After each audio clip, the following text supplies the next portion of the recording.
Ladies and gentlemen, please. You guys good? So I have a different take, but I will start with, I too am exhausted, like exhausted. We have had a school district with, prior to Dr. Aspen, and I know many in this room understand this, actually gives me goosebumps thinking about it, of what we had to go through with the prior superintendent. Then going through an interim, and we had a great interim that stabilized a lot, and then we had COVID. And then we had Dr. Aspen. Dr. Aspen absolutely unequivocally came in the most challenging time a superintendent possibly could in any place. We have a divided community. Unfortunately, it still maintains that way as well. We have a pandemic that we had absolutely no idea how to navigate. I will be the first to defend Dr. Aspen when it comes to the mask mandate. I can tell you, I adamantly was opposed to it. I believe, I don't want to speak for him, but I don't believe I will say that I know that put our superintendent in an unwinnable situation, and it was awful. It was almost next to impossible. How do you manage and direct staff when you have something that you believe is now illegal and it trickled all the way down? And having to navigate that was not easy. I saw that firsthand. I'll be the first one. I believe in communication and transparency, and I will be the first one to tell you again here. I understand, and I read every email. I haven't finished getting back up to everyone, but I want to say I appreciate that. But I get it where people feel blindsided, and I don't like that, and I will own that as a school board member. I know I've certainly had conversations with Dr. Aspen. I will be honest, I don't know that I expected it right now or that soon, right out of the gate. Again, all of these things, I understand how it felt like a massive gut check to this community. And after all that we've been through, as I just highlighted, I understand the frustration. When I look at the board and I try to see, I will say, after I was very excited on August 23rd. Not only for obviously me having re-election, but I was really excited about the future of this board. I think we have amazing experience up here. I respect that people don't agree with that. I respect that. I also respect that if you didn't support whoever's up here, that we all look at that as our job is to support every single person in this community with the same goal, as our students and their academic success. That engages communication with our families, with our staff, with our administrators, with our community, with our business owners. And I think, but most importantly, is finding a way as elected officials who are there to serve all of the community to be your voice and have quality communication with the superintendent. That is a successful model. It doesn't work if there's not communication. I will say over and over again since 2014, every error, every challenge, every travesty always could have been mitigated or completely avoided with better communication. And this will bring right back to where we're at now. I have a lot of respect for Dr. Aspen. Every time, even on the campaign trail, I'll remember, and I'll get to this part because it's been a little frustrating, and I've been scratching my head with this aspect. But certainly the question was, which is not an unusual one when you're running for school board, is how would you rate your superintendent? Because you're running for office, you're going to be working with superintendent. And mine was consistent across the board, was that I believe I think he's got a great moral compass. I still think that today. I think that I believe that he was in a really challenging situation with the former board. There are people, and I know that there are people in this community and certainly in this audience that absolutely supported the previous board members, and my respect to their service. I definitely differed from them in a lot of ways and did not believe their procedural aspects more than anything else, probably, among other things, that did not serve this district well. All the work that's actually done, the hard work that's done in this district. And through that, it was challenging to decipher whether it was the board or if it was a combination of such or the superintendent. And there are a lot of things to praise about the superintendent, and I have done that.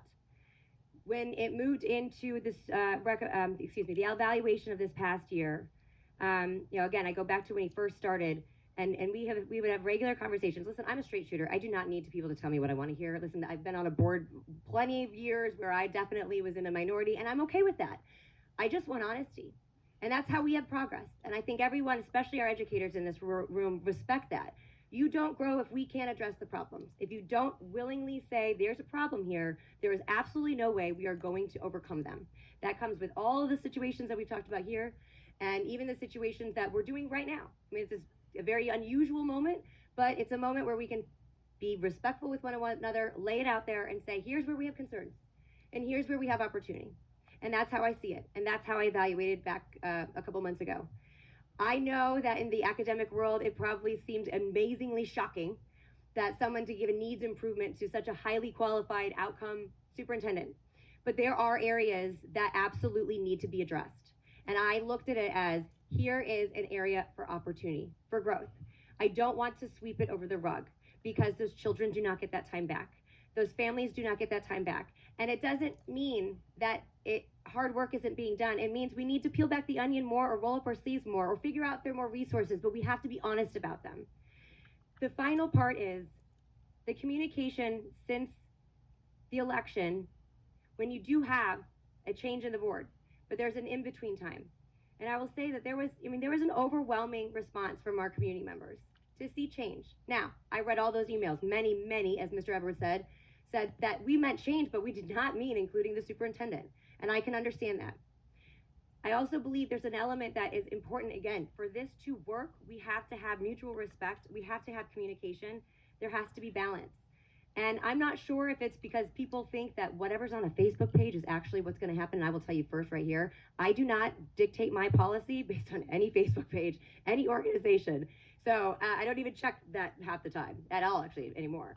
So, but I understand it's caused angst in there. But that being said, I am honest. I don't throw any surprises. I believed when the motion was made, again, it shocked me, but here's the opportunity to talk about where we are, what we can do. My biggest concern was, the opportunity to work together, it seems prior to the reorg, seems to have eroded a bit. And again, I respect anyone to wade into where they, to counter or provide feedback on anything that we talked about from the evaluation, for example. But we had the opportunity to go through that, and it just felt that that was not really absorbed as an opportunity for reflection. And again, I said what I said. I believe there's a great opportunity in the future. So it's been disheartening. And then to consistently hear about potentially firing, of which that was never on my radar. And I told you that straightforward. And I would tell you that again. But there was a constant drumbeat in the community about it. And I don't know where it came from, honestly, but here we are. But in order for us, so I have never mentioned that, but you guys go ahead. My biggest concern was certainly after the last meeting, immediately presiding after that, I wanted to reach out to the superintendent to find a way to work this out. I don't know what relationships, what conversations he's had with this current board. I don't know what that looks like, but I can't figure out a way to mediate that, and certainly can't talk to my fellow board members, but it concerned me because I have been through superintendent searches. It is not fun. And we are so close to opportunity, but that also requires our superintendent and the structure of the board. He is not, no disrespect, it's not you, it's the structure, is not a peer, it's the only employee of the board. And that means I have respect, and we want to be transparent and trust one another, and that goes for each board member.